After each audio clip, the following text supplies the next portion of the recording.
Joe Biden sending out mixed messages on the campaign trail. The Democratic presidential candidate was speaking in Florida about his health care plans for veterans. Unfortunately, though, he got one of the countries they served in wrong, saying Iran instead of Iraq, and it's not the first gaffe of the kind either.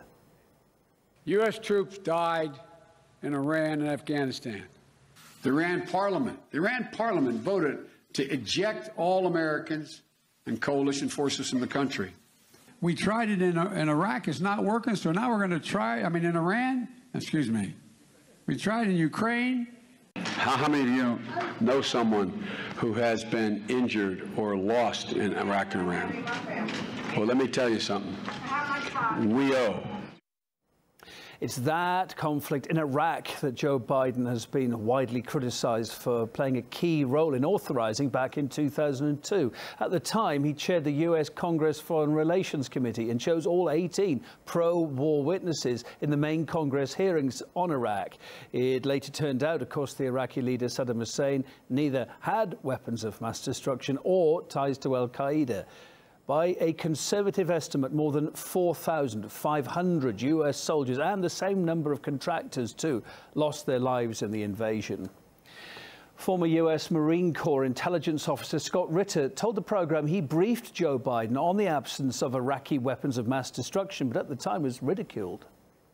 What is a big deal is Joe Biden's vote for the Iraq war. And I take it personally because I briefed Joe Biden in person. You know, he insulted me when I testified before the United States Senate in September of 1998 about Iraq and weapons of mass destruction. He belittled me as Scotty boy. He said people above my pay grade were making decisions, et cetera. And then he met with me and apologized about it and said, hey, if you know a lot, we should talk about this. In 2002, in the lead up to the vote on the war, as you mentioned, he hosted a hearing. And I did my darndest to become a witness for that hearing. He ignored me. And it was very rude the way he did so. And as you said, he brought in pro-war witnesses. He stacked the deck. It was a kangaroo court because Joe Biden wanted to go to war. He's always wanted to go to war, and he voted for that war. That's what American veterans are going to hold him to account for. The military is not a litmus test for American patriotism.